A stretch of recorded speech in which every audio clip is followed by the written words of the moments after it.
बोलो गुरुदेव भगवान की जय। प्यारे कृष्ण कन्हैया लाल की जय। श्वेताश्वतर उपनिषद अध्याय 1 चल रहा है। आज है चौथा मंत्र। कारण ब्रह्म का चक्र रूप से वर्णन। तमेक नेमिं त्रिव्रतं षोडशान्तं सतारधारं विंशतिप्रत्यराभिः अष्टकैः षड्भिर्विश्वरूपैकपाशं त्रिमार्गभेदं द्विनिमित्तैकमोहम्। उस एक नेमी 3 व्रत 16 अंत 50 अरों 20 प्रत्यरों 6 अष्टकों विश्वरूप एक पास 3 मार्गों तथा पाप पुण्य दोनों के निमित्त भूत एक मोह वाले कारण को उन्होंने देखा। अथवा अगले मंत्र के क्रियापद अधीमः का अध्याहार करके हम जानते हैं, ऐसा अर्थ करना चाहिए। तमेक नेमिम इत्यादि। जो अकेला ही समस्त कारणों में अधिष्ठित है, उस एक नेमी वाले को उन्होंने देखा, जो योनि कारण अव्याकृत आकाश परव्योम माया प्रकृति शक्ति तम अविद्या छाया अज्ञान अनृत और अव्यक्त इत्यादि शब्दों से कही जाती है।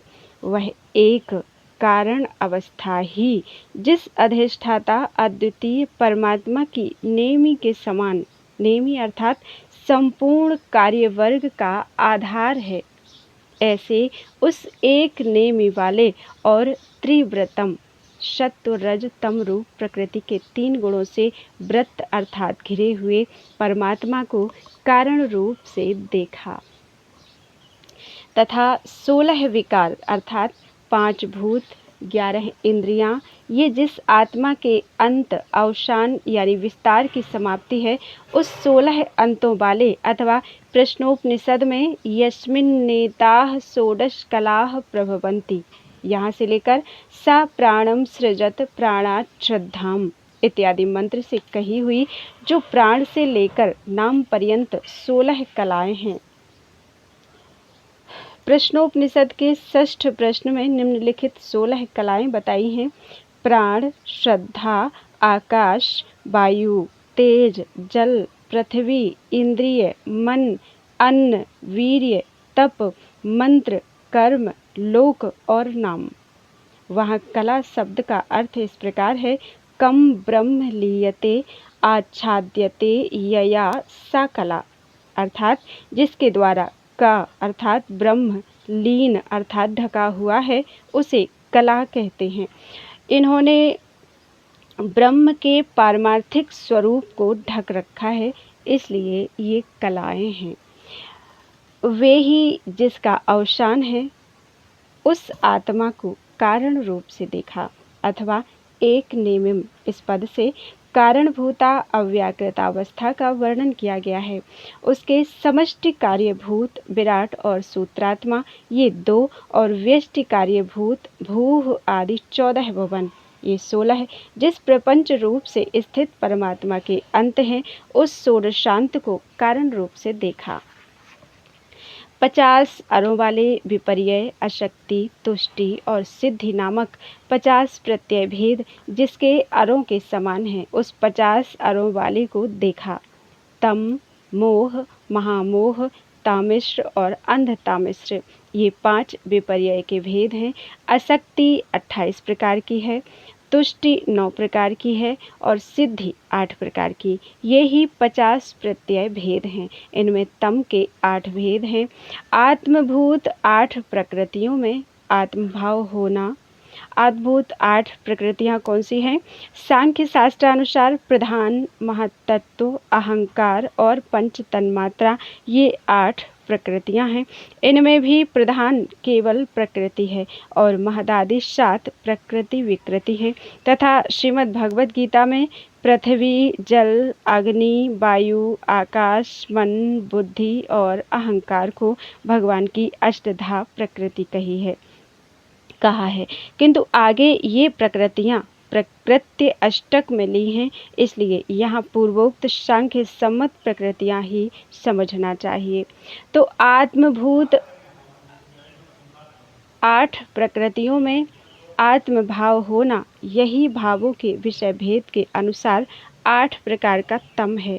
मोह का 8 प्रकार का भेद है। अणिमादि 8 शक्तियाँ ही मोह हैं। महामोह 10 प्रकार का है। दृष्ट अर्थात लौकिक और श्रुत अर्थात पारलौकिक। शब्दादि 5 विषयों में जो सत्यत्व बुद्धि है वही महामोह है। दृष्ट और आनुश्रविक भेद से वे 10 प्रकार के हैं। तामिश्र 18 प्रकार का है। 8 प्रकार के ऐश्वर्यों द्वारा 10 प्रकार के दृष्ट और आनुश्रविक विषयों के लिए प्रयत्न करते हुए उनकी प्राप्ति न होने पर जो क्रोध होता है वह तामिश्र कहलाता है। अंध तामिश्र भी 18 प्रकार का है। 8 प्रकार के ऐश्वर्य और 10 प्रकार के विषय भोग के रूप से उपस्थित रहने पर उन्हें आधे भोगने पर ही मृत्यु के द्वारा उनसे छुड़ा दिए जाने पर जो ऐसा शोक होता कि मैंने इन्हें बड़े कष्ट से प्राप्त किया था, मैं इन्हें भोग भी नहीं पाया कि यह मरण काल उपस्थित हो गया, इसे अंध तामिश्र कहते हैं। इस प्रकार विपर्यय के भेदों की तो व्याख्या हो गई। अशक्ति 28 प्रकार की कही जाती है। मूकत्व, बधिरत्व, अंधत्वादि 11 बाह्या अशक्तियाँ तो इंद्रियों की हैं। पुरुषार्थ की योग्यता रूप तुष्टियों से विपरीत 9 अशक्तियाँ अंतःकरण की हैं और 8 अशक्तियाँ सिद्धियों से विपरीत हैं। तुष्टि 9 प्रकार की है। 4 तो प्रकृति, उपादान, काल और भाग्य नाम वाली तथा 5 विषयों से उपरति हो जाने से होती हैं। नंबर 1, कोई पुरुष प्रकृति का ज्ञान होने पर ही यह मान लेता है कि मैं कृतार्थ हो गया। नंबर 2, कोई संन्यास के चिन्ह धारण करने से ही मैं कृतार्थ हो गया ऐसे अपने को मानने लगता है। तीसरा, कोई प्रकृति का ज्ञान होने पर ऐसा मानकर संतुष्ट हो जाता है कि अब संन्यास, आश्रम आदि ग्रहण करने की क्या आवश्यकता है। बहुत काल बीत जाने पर अब तो अवश्य मुक्ति हो ही जाएगी। चौथा, कोई ऐसा मानने लगता है कि बिना भाग्य के कुछ भी नहीं मिलता, यदि मेरा भाग्य होगा तो मुझे अवश्य यही मोक्ष प्राप्त हो जाएगा, ऐसा समझकर वह संतुष्ट हो जाता है। पांचवा, कोई यह मानकर कि विषयों का उपार्जन करना असंभव है, उपरत होकर संतुष्ट हो जाता है। छठवां, कोई यह सोचकर कि विषयों का दर्शन और उपार्जन तो संभव है, परंतु उपार्जित विषयों की रक्षा करना संभव नहीं, उनसे उपरत होकर संतोष कर लेता है। सातवां, कोई विषयों में न्यूनाधिकतादि दोष देखने से उनसे उपरत होकर संतुष्ट हो जाता है। आठवां, विषय तो तत्संबंधी अभिलाषा को ही उत्पन्न करते हैं, उनके पुनः पुनः भोग से कभी तृप्ति नहीं होती। विषयों की इच्छा उनके भोग से कभी शांत नहीं होती, अपितु घृत से अग्नि के समान वह और भी बढ़ जाती है। अतः पुनः पुनः असंतोष के हेतुभूत इन विषयों के भोग को छोड़ो। इस प्रकार विषयासक्ति में दोष देखकर कोई उनसे उपरत होकर संतोष कर लेता है।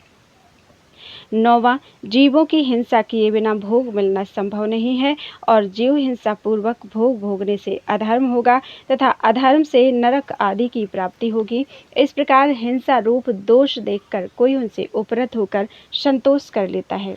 इस प्रकार प्रकृति, उपादान, काल और भाग्य नामक 4 एवं विषयों के उपार्जन, रक्षण, विषय तारतम्य रूप दोष, संग और हिंसा, इन दोषों के कारण होने वाली 5 ऐसी इन 9 तुष्टियों की व्याख्या कर दी गई।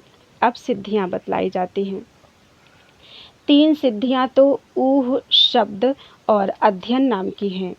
3 दुख विघात नाम वाली हैं और 2 सुहित प्राप्ति एवं दान हैं। ऊह अर्थात तत्व जिज्ञासु को उपदेश के बिना ही जन्मांतर के संस्कार से जो प्रकृति आदि के विषय में ज्ञान उत्पन्न हो जाता है, वह ऊह नाम की पहली सिद्धि है। बिना अभ्यास के केवल श्रवण मात्र से ही जो ज्ञान उत्पन्न हो जाता है, वह शब्द नाम की दूसरी सिद्धि है। शास्त्र के अभ्यास से जो ज्ञान उत्पन्न हो जाता है, उसे अध्ययन कहते हैं, यह तीसरी सिद्धि है। आध्यात्मिक, आधि भौतिक और आधि दैविक इन त्रिविध दुखों की उपेक्षा करने से शीतोष्ण आदि जनित दुख सहन करने वाले तितिक्षु पुरुष को जो ज्ञान उत्पन्न होता है वह दुख विघात नाम की सिद्धि है। आध्यात्मिक आदि भेद के कारण इन सिद्धि के भी 3 प्रकार हैं। किसी सुहृद के प्राप्त होने पर जो ज्ञान की सिद्धि होती है वह सुहृद प्राप्ति नाम की सिद्धि है। आचार्य को उनकी प्रिय वस्तु दान करने से जो ज्ञान की प्राप्ति होती है वह दान नाम की सिद्धि है। इस प्रकार 8 प्रकार की सिद्धियों की भी व्याख्या की गई। इस तरह यह विपर्य, अशक्ति, तुष्टि और सिद्धि नामक 50 प्रत्यय भेदों की व्याख्या हुई। ब्रह्म पुराण में कल्पोपनिषद की व्याख्या के प्रसंग में 60वें अध्याय में 50 प्रत्यय भेदों की इसी प्रकार व्याख्या की गई है, अथवा 50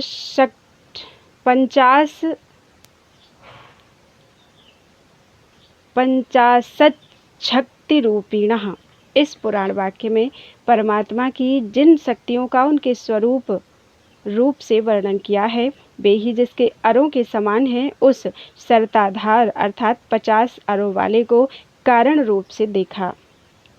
20 प्रत्ययों से युक्त 10 इंद्रियां और उनके विषय शब्द, स्पर्श, रूप, रस, गंध, वचन, आदान, गति, त्याग और आनंद, ये 20 प्रत्यय हैं जो पूर्वोक्त अरों के प्रति अरों की दृढ़ता के लिए जो शलाकाएं लगाई जाती हैं वे प्रत्यय कहलाते हैं।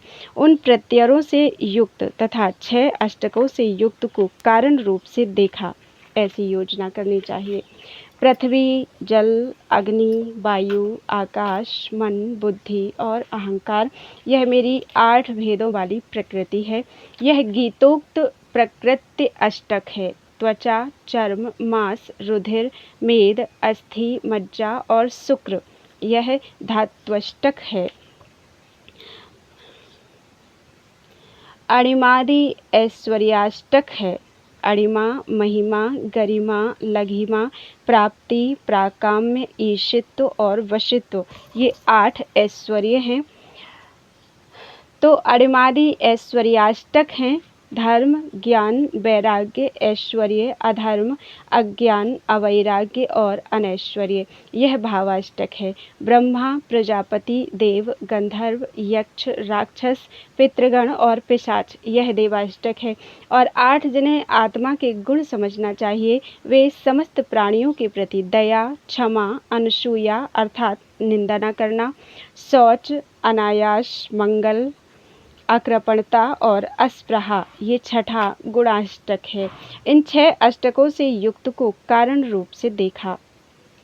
विश्वरूप एक पास वाले को स्वर्ग, पुत्र एवं अन्नाद्य आदि विषय भेद से काम नामक एक ही विश्वरूप अनेक प्रकार का पास है, जिसका उस विश्वरूप एक पास वाले को धर्म, अधर्म और ज्ञान रूप जिसके मार्ग भेद हैं, उस 3 मार्ग भेदों वाले को तथा पाप पुण्य इन दोनों का एक ही निमित्त मोह यानी देह, इंद्रिय, मन, बुद्धि एवं जाति आदि अनात्माओं में जिसका आत्माभिमान है, ऐसे उस 2 के मोह रूप एक ही निमित्त वाले को उन्होंने कारण रूप से देखा। इस प्रकार यहाँ पूर्व मंत्र की क्रिया अपश्यन की अनुवृत्ति होती है, अथवा अगले मंत्र के क्रियापद अधीमः जानते हैं का अध्याहार करना चाहिए। बोलो वृंदावन बिहारी लाल की जय। कार्य ब्रह्म का नदी रूप से वर्णन। पहले जिसे चक्र रूप से प्रदर्शित किया है उसी को अब श्रुति नदी रूप से दिखलाती है। पंचस्रोतोम्बु पंचयोन्युग्रवक्रां पंच प्राणोर्मि पंचबुद्धयादिमूलां पंचावरतां पंचदुःखौघवेगां पंचाशद्भेदां पंचपर्वामधीमः। 5 स्रोत जिसमें जल की धाराएं हैं, 5 उद्गम स्थानों के कारण जो बड़ी उग्र और वक्र अर्थात टेढ़ी हैं, जिसमें पंच प्राण रूप तरंगे हैं। 5 प्रकार के ज्ञानों का मूल जिसका कारण है, जिसमें 5 आवर्त भंवर हैं, जो 5 प्रकार के दुख रूप ओघ वेग वाली हैं और जो 5 पर्वों वाली हैं। उस 50 भेदों वाली नदी को हम जानते हैं। पंच स्रोतोम्बुम इत्यादि 5 स्रोत रूप चक्षु आदि 5 ज्ञानेंद्रियां ही जिसके जल स्थान है, उस 5 स्रोत रूप जल वाली नदी को हम जानते हैं। यहाँ अधीमः जानते हैं क्रियापद का सबके साथ संबंध है। 5 योनियों अर्थात कारणभूत 5 भूतों से जो उग्र और वक्र है, उस पंच योनि उग्र वक्रा को 5 प्राण अथवा वाक पाणी पादादि 5 कर्मेंद्रियां जिसकी तरंगे हैं, उस पंच प्राणोर्मी को 5 बुद्धियों अर्थात चक्षु आदि से होने वाले 5 ज्ञानों का आदि यानी कारण मन है, क्योंकि समस्त ज्ञान मनोवृत्ति रूप है। वह मन जिस संसार रूप नदी का मूल कारण है, उसको तथा मन ही सबका हेतु है, यह इस वाक्य से दिखाते हैं। जितना कुछ स्थावर जंगम है, वह सब मन का ही विलास है। मन के मनन शून्य होने पर द्वैत की उपलब्धि ही नहीं होती। शब्दादि 5 विषय आवर्त रूप हैं, उन विषयों में प्राणी डूब जाते हैं, इसलिए वे जिसके आवर्त हैं, उस 5 आवर्त वाली को गर्भ दुख, जन्म दुख, जरा दुख, व्याधि दुख और मरण दुख, ये 5 जिसके ओघ वेग जलराशि के प्रवाह हैं, उस 5 दुख रूप ओघ वेग वाली को तथा अविद्या, अस्मिता, राग, द्वेष और अभिनिवेश, ये 5 क्लेश ही जिसके 5 पर्व हैं, उस 5 पर्वों वाली संसार नदी को हम जानते हैं। बोलो वृंदावन बिहारी लाल की जय। त्वदीयं वस्तु गोविंदं तुभ्यमेव समर्पितम्।